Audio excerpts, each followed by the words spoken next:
Good morning students. आज हम कक्षा 10 के अंतर्गत पाठ नेताजी का चश्मा पढ़ेंगे। सबसे पहले हम इस पाठ के लेखक का परिचय पढ़ेंगे। इस पाठ के लेखक स्वयं प्रकाश हैं। स्वयं प्रकाश हिंदी के कहानीकार हैं। उनका जन्म सन 1947 में इंदौर मध्य प्रदेश में हुआ था।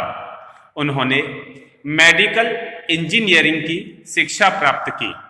नौकरी के लिए वे एक औद्योगिक प्रतिष्ठान में नियुक्त होकर राजस्थान आ गए। इनकी प्रमुख रचनाएं सूरज कब निकलेगा, आदमी जात का आदमी। इन्होंने अपनी रचनाओं में आम बोलचाल की भाषा का प्रयोग किया है। आइए पाठ को पढ़ते हैं। इस पाठ को हम निम्नलिखित बिंदुओं के अंतर्गत पढ़ेंगे। सबसे पहला बिंदु है कस्बे में सुभाष चंद्र की प्रतिमा। हालदार साहब कंपनी के काम से उस कस्बे से गुजरा करते थे। यह कस्बा बहुत छोटा था। अधिकतर मकान कच्चे थे। एक नगर पालिका थी। लगता है उस नगर पालिका ने कभी कस्बे के मुख्य बाजार के चौराहे पर नेताजी सुभाष चंद्र बोस की संगमरमर की मूर्ति लगवा दी होगी। मूर्ति देखकर लगता था कि जैसे वह मजबूरियों के कारण किसी स्थानीय कलाकार से बनवाई गई होगी। शायद कस्बे के एकमात्र स्कूल के drawing master Motilal, drawing master का नाम क्या था? मोतीलाल ने उस मूर्ति को 1 महीने में बनाकर पटकने का वादा किया होगा। मूर्ति टोपी से कोट के दूसरे बटन तक थी। 2 फुट ऊंची यह मूर्ति सुंदर लग रही थी। मूर्ति को देखते ही दिल्ली चलो या तुम मुझे खून दो का नारा याद आने लगता था। इसी क्रम में पाठ का आगे वाला बिंदु है मूर्ति के चश्मे का रहस्य। आइए पढ़ते हैं कि मूर्ति के चश्मे का क्या रहस्य था। हालदार साहब को आते जाते मूर्ति की एक बात खटकती थी। नेताजी की आंखों में चश्मा नहीं था, यानी संगमरमर का नहीं था। उसकी जगह किसी ने एक सचमुच का चौड़ा काला फ्रेम मूर्ति को पहना दिया था। पहली बार उन्होंने देखा था तो उनके ओठों पर कौतुक भरी मुस्कान फैल गई थी। पत्थर की मूर्ति पर वास्तविक चश्मा, क्या आइडिया है। हालदार साहब जीप पर बैठे बैठे सोचने लगे। इस कस्बे के नागरिक सचमुच देशभक्त हैं। वे नेताजी को चश्मा पहनाकर कम से कम नेताजी के प्रति अपनी भावनाएं व्यक्त करते हैं।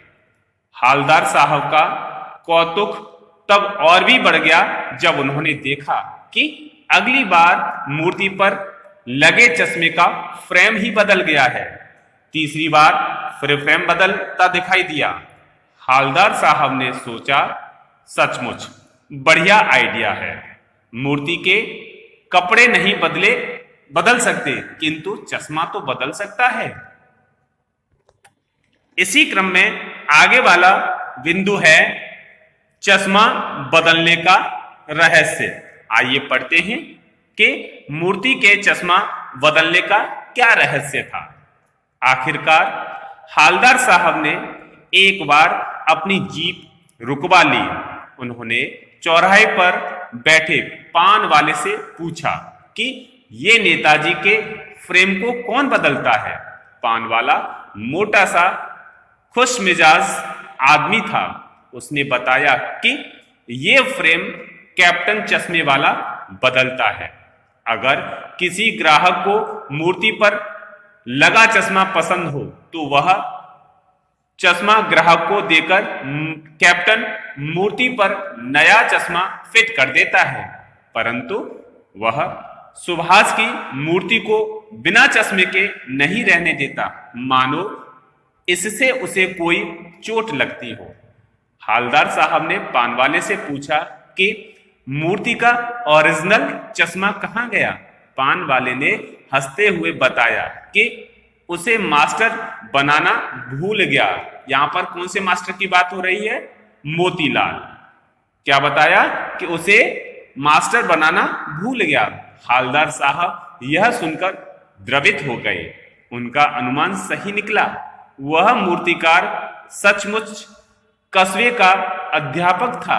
लगता है वह 1 महीने के कम से कम समय में मूर्ति बनाते बनाते चश्मे के बारे में कुछ तय नहीं कर पाया।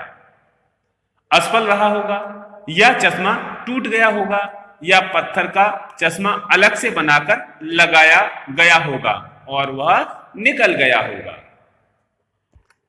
तो आज के लिए हम इस पाठ को इतना ही पढ़ेंगे। शेष भाग को हम आगे वाली वीडियो में पढ़ेंगे। आज के लिए गृह कार्य लिखिए। चश्मे वाला मूर्ति पर चश्मा क्यों लगाता है? चश्मे वाला मूर्ति पर चश्मा क्यों लगाता है? दूसरा प्रश्न लिखिए। हालदार साहब ने पान वाले से क्या पूछा और क्यों पूछा? हालदार साहब ने पान वाले से क्या पूछा और क्यों पूछा? इन दोनों प्रश्नों के उत्तर आप अपनी उत्तर पुस्तिका पर लिखेंगे। धन्यवाद।